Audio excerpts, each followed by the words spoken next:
मेरे प्यारे बच्चे, आ गया तू। आज मैं तुझसे एक बिल्कुल नई बात करने आई हूँ, जो ना पहले मैंने तुझसे कही ना पहले तूने सुनी। ये बात तेरे दिल की गहराइयों को छुएगी और तुझे अपने आप से, अपनी आत्मा से और मुझसे नए ढंग से जोड़ देगी। मैं चाहती हूँ कि तू इस संदेश को ऐसे सुने जैसे मैं तेरे सामने बैठी हूँ, तेरी आंखों में देख रही हूँ, तेरे सिर पर अपना हाथ रखे हुए और प्रेम से तुझे एक नई राह दिखा रही हूँ। बेटा, आज मैं तुझसे तेरी असली पहचान की बात करूंगी। लोग तुझे जैसा देखते हैं वो तू नहीं है। लोग तेरे बारे में जो सोचते हैं वो भी तू नहीं है। तू वही है जो मैं जानती हूँ, एक पवित्र आत्मा, मेरे अपने ही प्रकाश का अंश, एक ऐसा फूल जो मेरे बगीचे का सबसे सुंदर रंग है। तो खुद को जितना कमजोर मानता है उससे 1000 गुना ज्यादा ताकतवर है। लेकिन ये ताकत तू तब देख पाएगा जब तू अपने डर, अपनी झिझक और अपनी पुरानी सोच की बेड़ियों को तोड़ेगा। प्यारे बच्चे, ये दुनिया एक मैदान की तरह है जहाँ तू खेल रहा है। कई बार तू जीतता है, कई बार गिर जाता है, कई बार तू थक कर बैठ जाता है। लेकिन बेटा, ये मैदान छोड़ना नहीं है, क्योंकि ये मैदान ही तेरा अभ्यास स्थल है। ये तेरी आत्मा को निखारने का स्थान है। तू सोचता है कि गिरना हार है, लेकिन मैं तुझे बता दूं, गिरना सिर्फ यही याद दिलाता है कि तू दोबारा खड़े होने की क्षमता रखता है। तूने कई बार सोचा होगा कि मेरे पास कुछ नहीं है, मुझसे कुछ नहीं होगा। ये शब्द तेरे दुश्मन नहीं, तेरे शिक्षक हैं। ये तुझे ये सिखाते हैं कि तू भीतर से खाली नहीं है, बस तेरी नजरें अभी सही खजाने पर नहीं गई। बेटा, तेरे अंदर वो खजाना है जो सोने चांदी से भी कीमती है। तेरा विश्वास, तेरी नीयत और तेरा सच्चा दिल, यही 3 बातें तेरे जीवन को बदलने की कुंजी है। मैं तुझे एक रहस्य बताती हूँ। जब तू अपने मन में किसी भी चीज को प्रेम और विश्वास के साथ रखता है तो वो चीज धीरे धीरे तेरे जीवन में आ जाती है। ये कोई जादू नहीं, ये ब्रह्मांड का नियम है। लेकिन यहाँ एक बात है जो लोग भूल जाते हैं। तुझे सिर्फ सोचने से नहीं, बल्कि अपने कर्म और अपने शब्दों से भी उस चीज की पुष्टि करनी होगी। अगर तू अपने मन में उजाला रखे और अपने कर्म से अंधेरा फैलाए तो बेटा, दोनों में टकराव होगा और ना उजाला आएगा ना अंधेरा जाएगा। प्यारे बच्चे, तूने ये भी देखा होगा कि कई लोग बिना मेहनत के आगे बढ़ते हैं और कई लोग मेहनत के बावजूद वही खड़े रह जाते हैं। इसका कारण ये है कि जो लोग अपने मन को साफ और स्थिर रखते हैं उन्हें दिशा मिलती है, और जो लोग केवल थकावट में काम करते हैं उनके कदम बस गोल गोल घूमते रहते हैं। इसलिए बेटा, मैं चाहती हूँ कि तू अपने मन को पहले स्थिर करे। स्थिर मन वैसा है जैसे शांत पानी, उसमें सब कुछ साफ दिखता है और वही पानी आसमान का सुंदर प्रतिबिंब भी दिखाता है। तू मेरे सामने कई बार रोया है, कई बार शिकायत की है, कई बार सवाल किया है, माँ क्यों मैं? आज मैं तुझे इसका जवाब देती हूँ, क्योंकि तू खास है।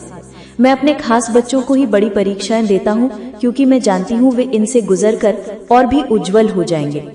जब लोहे को आग में रखा जाता है तो वो या तो पिघलकर टूट जाता है या फिर और मजबूत बनता है। मैं चाहती हूँ कि तू वही मजबूत लोहा बने जो किसी भी आंधी में ना टूटे। अब मैं तुझे एक और सच्चाई बताती हूँ। तेरे जीवन में जो भी लोग आएंगे वे सभी तेरे शिक्षक हैं। कुछ तुझे प्रेम सिखाएंगे, कुछ तुझे धैर्य सिखाएंगे और कुछ तुझे खुद से प्यार करना सिखाएंगे। कभी किसी को शत्रु मत मान, क्योंकि हर एक आत्मा मेरे ही रंग से बनी है।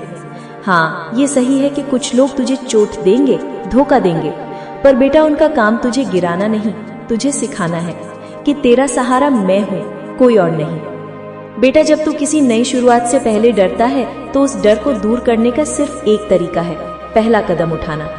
डर हमेशा खाली जगह में पैदा होता है, जब तू सोचता है लेकिन करता नहीं है। जैसे ही तू कदम बढ़ाता है, डर पीछे हटने लगता है। मैं तुझे हर कदम पर थामूंगी, बस तू चल तो सही। तेरी आत्मा की यात्रा अभी खत्म नहीं हुई है, बल्कि असली यात्रा अब शुरू हो रही है। आने वाले समय में तुझे ऐसे मौके मिलेंगे जो पहले कभी नहीं मिले। लेकिन बेटा, इन मौकों को पकड़ने के लिए तुझे तैयार रहना होगा। तैयारी का मतलब सिर्फ बाहरी चीजों से नहीं, बल्कि अंदर की ताकत, धैर्य और साफ नीयत से है। जब भी तू थक जाए, जब भी तेरे दिल में बोझ महसूस हो, तो बस मेरी आंखों में देख, मेरे नाम का जाप कर और गहरी सांस ले। तू महसूस करेगा कि तेरे कंधों से बोझ उतर गया है, क्योंकि बेटा, तू अकेला नहीं है, कभी भी नहीं। और आज मैं तुझसे एक वादा लेती हूँ, तू खुद पर विश्वास रखना नहीं छोड़ेगा। चाहे हालात कैसे भी हों, तू अपना मन साफ रखेगा और अपने कर्म में सच्चाई लाएगा।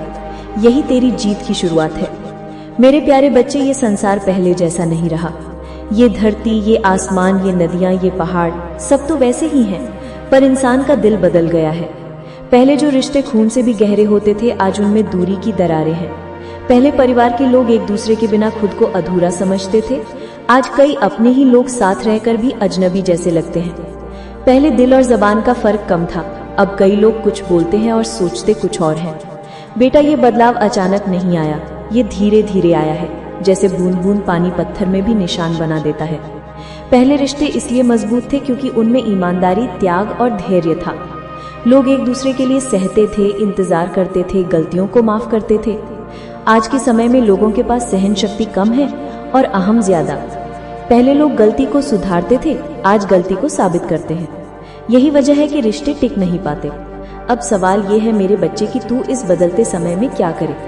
सबसे पहले तू ये समझ ले कि तू किसी को बदल नहीं सकता, चाहे तू कितना भी चाहे। हाँ, तू खुद को बदल सकता है, अपनी सोच, अपना दृष्टिकोण बदल सकता है, और यही बदलाव आसपास के माहौल पर असर डालता है। अगर तू हर वक्त ये सोचता रहेगा कि सामने वाला कैसा है, वो क्या कर रहा है, तो तू थक जाएगा। इसके बजाय तू ये सोच कि मैं क्या कर सकता हूँ ताकि मेरे भीतर शांति बनी रहे। जब परिवार में लोग अलग अलग सोच रखते हैं, कुछ साथ रहना चाहते हैं, कुछ अलग, तो सबसे जरूरी है कि तू अपने मन में कटुता ना रखे। बेटा, दूरी सिर्फ घर की दीवारों की नहीं होती, दिल की भी होती है। अगर दिल में प्यार और आशीर्वाद बचा रहे तो अलग रहकर भी संबंध मजबूत रह सकते हैं। कई बार पास रहकर भी लोग दूर हो जाते हैं, और कई बार दूर रहकर भी लोग पास महसूस होते हैं। तो कोशिश कर कि रिश्तों में संवाद बना रहे। बात करना, सुनना, समझना, ये 3 चीजें हर टूटते रिश्ते को बचा सकती हैं। अगर सामने वाला नहीं सुनना चाहता, तब भी तू अपनी ओर से कोशिश छोड़ मत, क्योंकि जो प्रेम में हार मान लेता है वो धीरे धीरे अंदर से टूटने लगता है। अब ये भी समझ कि हर इंसान का स्वभाव और जीवन के अनुभव अलग होते हैं। कई लोग अपने डर, असुरक्षा और पुराने घावों के कारण दूसरों से दूर हो जाते हैं। इसका मतलब ये नहीं कि वो तुझसे प्रेम नहीं करते, बल्कि इसका मतलब है कि वे अपने तरीके से जीने की कोशिश कर रहे हैं। ऐसे में तू उन्हें उनके रास्ते पर जाने दे, लेकिन अपने दिल में उनके लिए दुआ और शुभकामनाएं रख। यही असली ताकत है, दूरी में भी प्रेम बनाए रखना। जब परिवार के लोग बिखरने लगे तो तू खुद को टूटने मत दे। याद रख, अगर एक दीपक बुझ जाए तो दूसरा जलाकर घर में उजाला रखा जा सकता है। तू वही दीपक बन जो परिस्थितियों के तूफान में भी जलता रहे। इसके लिए तुझे अपनी भावनाओं पर काबू रखना सीखना होगा। गुस्से में बोले गए शब्द कई बार ऐसी चोट दे जाते हैं जो सालों में भी नहीं भरती। इसीलिए बेटा, जब दिल भारी हो तब चुप रहना और सही समय आने पर बात करना, यही बुद्धिमानी है। तो यह भी समझ कि जब समय बदलता है तो रिश्तों की परिभाषा भी बदलती है। पहले परिवार एक ही छत के नीचे रहना गर्व की बात मानते थे। अब कई लोग अपनी स्वतंत्रता और व्यक्तिगत जगह को ज्यादा महत्व देते हैं। इसमें गलत कुछ नहीं है, जब तक कि ये अलगाव नफरत और कटुता में ना बदले। इसलिए तू अपने दिल में खुलापन रख, ताकि सामने वाला चाहे पास हो या दूर, वो तुझसे जुड़ा महसूस करे। मुश्किल ये है बेटा कि जब दिल में दर्द होता है तो इंसान खुद को अकेला समझने लगता है, लेकिन तू याद रख, तेरे साथ मैं हूँ। जब कोई अपना तुझसे दूर हो जाए तो ये सोच कि शायद मैंने उसे किसी कारण से दूर किया है, ताकि तू खुद को बेहतर समझ सके, ताकि तू अपने जीवन का मकसद पहचान सके। तेरा काम है रिश्तों में संतुलन बनाए रखना। अगर तू बीच का रास्ता पकड़ ले, जहाँ ना तू खुद को खोए ना दूसरों को, तो तू हर तरह की दूरी को संभाल लेगा। ये संतुलन तभी आएगा जब तू अपने भीतर शांति लाएगा, और ये शांति आएगी ध्यान, प्रार्थना और सही सोच से। तू कोशिश कर माफ करने की और इंतजार करने की, कि जो भी समय अपने परिवार के साथ मिले वो गुणवत्तापूर्ण हो। एक दूसरे के लिए आभार जताना, छोटी छोटी बातों में खुशी ढूंढना, एक दूसरे की अच्छाइयों को सराहना, ये सब रिश्तों में नई जान डाल सकता है। मेरे प्यारे बच्चे, ये भी याद रख कि कई बार तू चाहे जितनी कोशिश कर ले, कुछ रिश्ते वैसे नहीं बनते जैसे तू चाहता है। ये स्वीकार करना भी एक तरह की ताकत है। हर चीज को नियंत्रित करने की कोशिश ना कर, क्योंकि जब तू छोड़ देता है तभी कई चीजें अपने आप सुधर जाती हैं। अब मैं तुझसे कहती हूँ, ये समय खुद पर विश्वास करने का है। चाहे दुनिया बदले, रिश्ते बदले, हालात बदले, अगर तू अपने भीतर का प्रकाश जलाए रखेगा तो तू अंधेरे में भी रास्ता देख लेगा। ये विश्वास ही तेरा सहारा बनेगा, और ये विश्वास ही तुझे मजबूती देगा। मेरे प्यारे बच्चे, मैं तुझे एक कहानी सुनाती हूँ, एक ऐसी सच्ची कहानी जो मेरे एक बहुत ही प्यारे भक्त की है। ये कहानी सिर्फ खोद कहानी नहीं है, इसमें वो शिक्षा है जो तुझे अपने जीवन में अपनानी है, ताकि तेरे कदम कभी भी अंधेरे में ना डगमगाएं। एक गांव में एक युवक रहता था, नाम था माधव। माधव दिन भर खेतों में मेहनत करता, हल चलाता, फसल बोता, पानी देता और जब सूरज डूबने लगता तो हाथ मुंह धोकर मेरे मंदिर आ जाता। वहां बैठकर मेरी मूर्ति के सामने दिया जलाता, भजन गाता और अपने दिल की बातें मुझसे करता। उसका जीवन सीधा साधा था और उसका दिल साफ था, मगर उसके मन में एक सवाल हमेशा उठता, माँ मैं मेहनत भी करता हूँ, भक्ति भी करता हूँ, फिर भी मेरे खेत में उतनी पैदावार क्यों नहीं होती जितनी दूसरों के खेत में होती है? मेरे हाथों में पैसे क्यों नहीं टिकते? मेरे परिवार में हमेशा चिंता और कमी क्यों बनी रहती है? वो हर दिन मुझसे यही पूछता और मैं उसकी पुकार सुनती, लेकिन उत्तर देने के लिए सही समय का इंतजार करती। एक दिन जब वो थका हारा मंदिर में बैठा था, उसकी आंखें नम थीं। तब मैंने उसकी आत्मा से बात की। मैंने कहा, माधव तेरी मेहनत सच्ची है, तेरी भक्ति सच्ची है, लेकिन तेरे साथ कुछ ऐसे अदृश्य बंधन हैं जो तूने खुद अपने कर्मों से बांधे हैं। ये बंधन तेरे इस जन्म के नहीं, तेरे पिछले जन्मों के हैं। माधव चौंका। माँ, अगर मैं पिछले जन्म में कुछ गलती कर चुका हूं तो क्या मुझे इस जन्म में उसका फल भोगना ही होगा? क्या मैं उसे बदल नहीं सकता? मैंने मुस्कुराकर कहा, बच्चे, जैसे तू खेत में बीज बोता है वैसे ही हर जन्म में तू कर्म बोता है।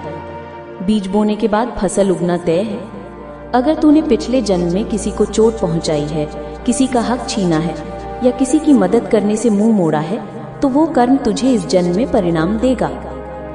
लेकिन सुन, मैं तुझे एक रहस्य बताती हूँ। जैसे बारिश आने से पहले तू छाता ले लेता है तो तू भीगने से बच जाता है, वैसे ही जीवन में आने वाले दुख से बचने के लिए भी उपाय होते हैं। तू पूरी तरह सूखा नहीं रह सकता, लेकिन तू ये कर सकता है कि बारिश तुझे कम भिगाए और तू जल्दी सूख जाए। कैसे माँ? माधव ने उत्सुक होकर पूछा।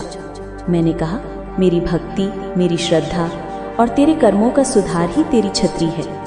अगर तू रोज मन से मेरा नाम लेता है, जरूरतमंद की मदद करता है, अपने गुस्से और ईर्ष्या पर काबू पाता है, तो तेरे पिछले जन्म के कर्मों के काले बादल जल्दी छट जाएंगे। दुख आएगा पर तेरे दरवाजे से बस छू कर चला जाएगा। तू देखेगा कि तेरे पास वही तकलीफ आई, लेकिन तेरे भीतर की रोशनी ने उसे टिकने नहीं दिया। माधव ने ये बात गांठ बांध ली।